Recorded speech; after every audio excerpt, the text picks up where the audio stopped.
Bonjour, bienvenue pour ce nouveau jour, calendrier de l'Avent. On avance, on avance, on avance. Et aujourd'hui, on va s'attaquer à cette nouvelle page que j'ai nommée En attendant Noël.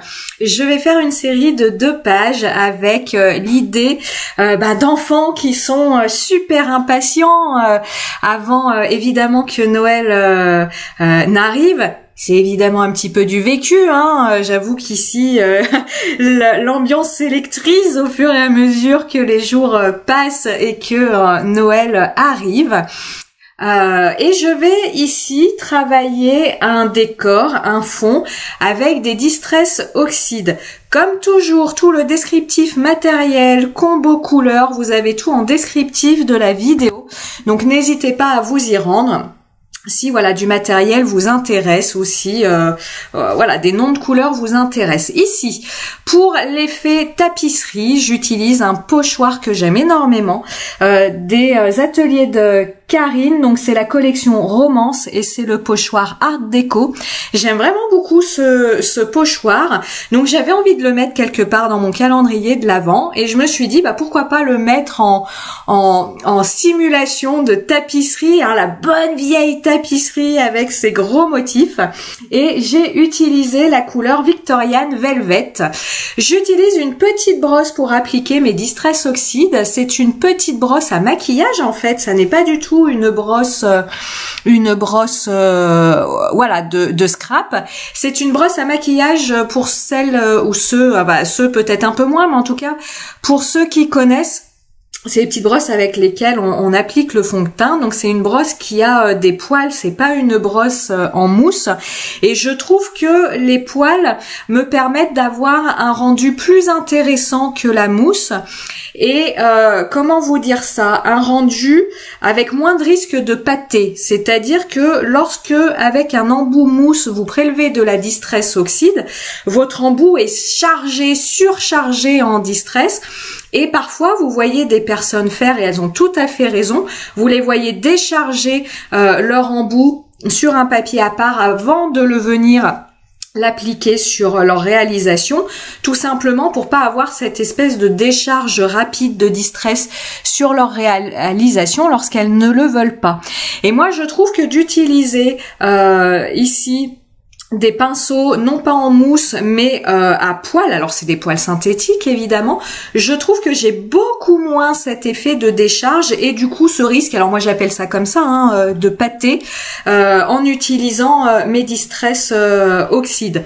Donc pareil, je vous mets le lien en description de la vidéo, vous verrez, je vous mets en lien le lot que j'ai moi-même. Vous avez des brosses avec un très gros embout, ça vous permet comme ça de recouvrir une grande zone de travail, et puis vous avez des brosses avec des petits embouts qui sont très intéressantes pour travailler les détails ou pour apporter une couleur que sur un petit coin de votre réalisation, ou alors pour apporter de la couleur à la limite d'un motif et du coup travailler dans le détail. Et vous avez comme ça des brosses de détail rondes, des brosses un peu plus ovales. Voilà, moi je trouve ce lot très intéressant, tant dans sa composition que l'ensemble des brosses qui le composent.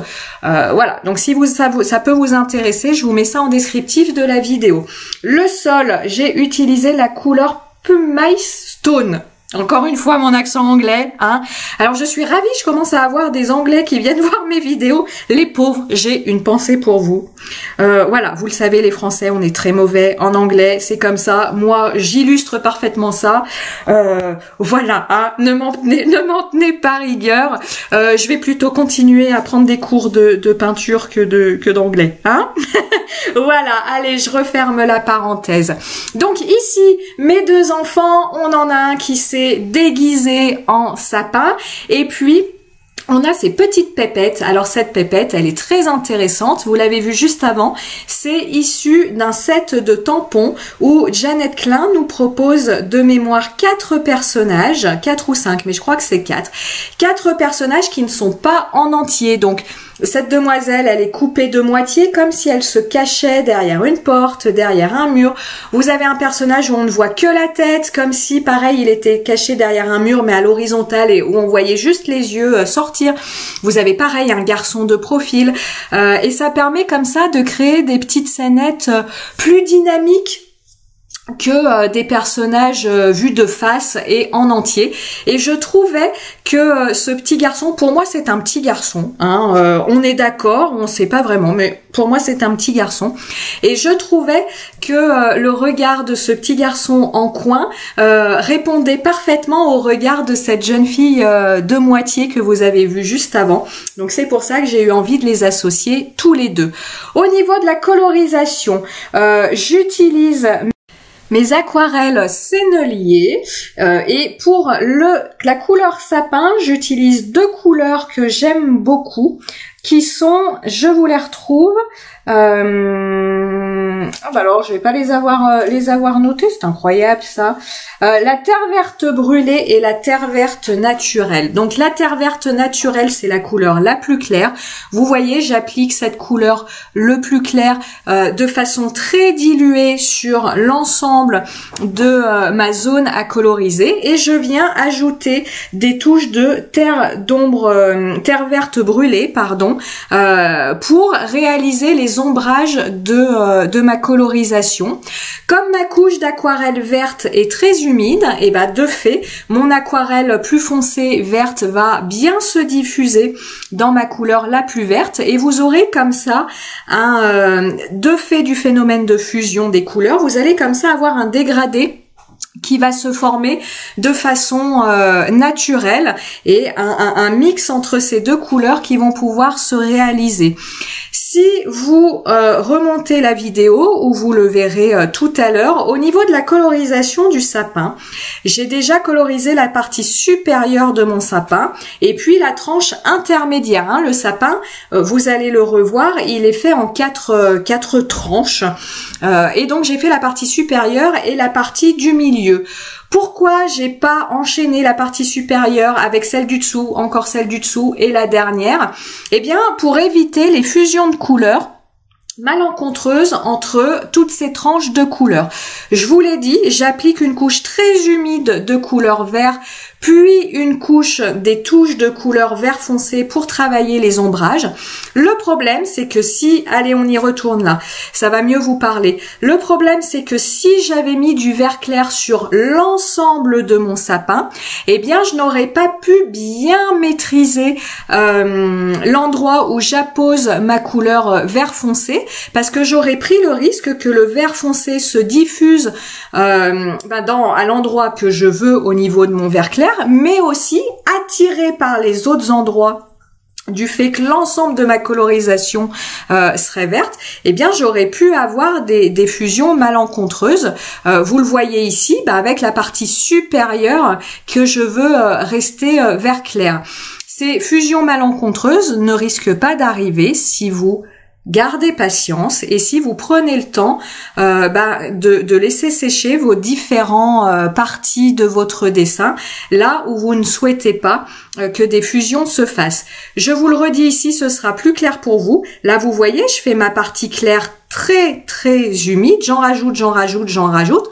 Le problème, c'est que si ma partie du dessus était également humide, lorsque je viens apposer ma couleur vert foncé, elle fuse là sur la partie de dessous, là où je veux que les mélanges se fassent, mais j'aurais pris le risque que ça fuse également au-dessus, là où je veux garder une zone de lumière, là où je veux garder une couleur plus vert clair. Donc pour éviter ces fusions de couleurs, attendez bien que des parties adjacentes aient séché avant de les mettre en couleur.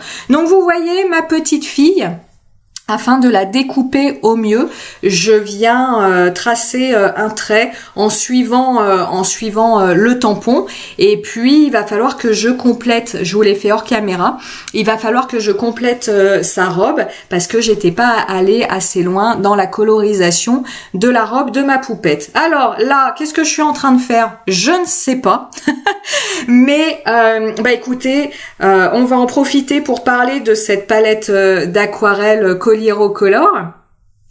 j'ai apposé, je suis venue mettre des touches d'aquarelle dorées sur l'étoile du sapin et sur toutes les petites guirlandes là, vous voyez à chaque tronçon de l'arbre, il y a comme une forme de petite guirlande. Donc je suis venue mettre de l'aquarelle dorée avec un tout petit pinceau sur ces guirlandes. L'aquarelle Coliro Color est une aquarelle assez opaque, donc vous pouvez vous permettre de coloriser avec une couleur lambda, et une fois que cette couleur lambda est sec, de venir par-dessus mettre votre aquarelle dorée. Elle viendra parfaitement recouvrir la couleur qui est au-dessous. Donc ça, c'est intéressant. Ça vous permet comme ça de mettre en couleur, en doré, des détails sans vous embêter auparavant à contourner ces détails lorsque vous colorisez avec votre aquarelle classique. Colorisez l'ensemble de votre motif et puis une fois qu'il est sec, vous venez retravailler les détails avec l'aquarelle dorée.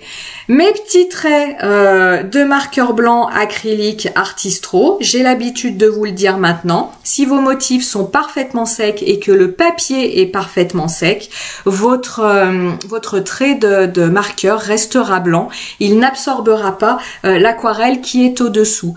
Je viens faire un petit sol pour un rendu plus réaliste. Je viens faire un petit ombrage à mes personnages. J'utilise pour ça un crayon de couleur aquarellable, c'est mon Albrecht Dürer couleur gris de Pain. Ça pareil, j'ai l'habitude de vous le dire, j'utilise du gris de Pain et non du noir parce que je trouve le gris de Pain moins dur que le noir et je trouve qu'ils se font mieux dans ma colorisation que le noir tout simplement. Et ben voilà, hein, cette nouvelle page est réalisée.